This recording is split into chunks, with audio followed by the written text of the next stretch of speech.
Today I was talking to my friends, and one of them has gone through a recent breakup, and we were just talking about how sometimes it can be really hard in those moments, and it's easy for you to fall back into the same path that you were in before.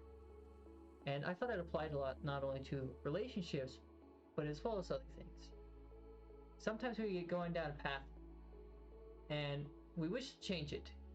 We wish to do something better, and often that will lead us to sorrow, and we feel sorry or guilty for what has happened or what we need to do. And that can often lead to regret. And sometimes that regret can carry us back into that same place that we were before.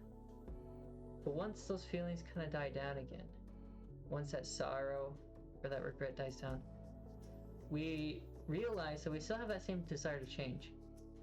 And we start going back into it.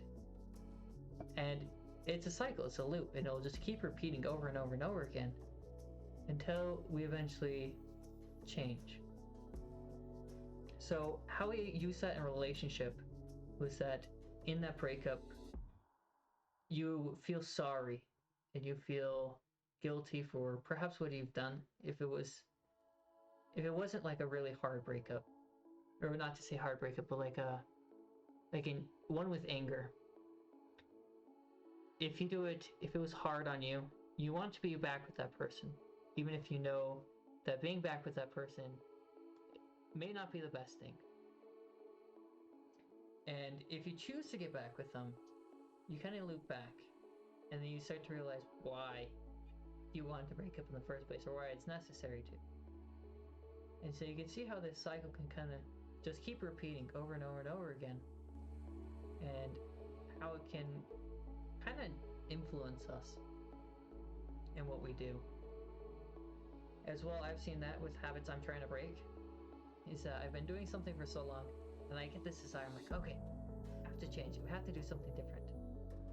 And then I start to change, and I'm like, oh man, I really miss doing that thing, or why is this so hard or challenging? And I start to regret it. But if I choose to go back into that habit, it's just going to start looping again. And change only occurs once we break that loop, once we break out of that. That's when change occurs and we start to progress forwards into the future. So think about it. What are some of the things that you're looping in your life? What ways do you need to change to break those loops so they don't overpower you? They don't destroy you, but that you can break free and begin this path of change. Because changing is something we all need to do if we long to go from 1 to 1,000.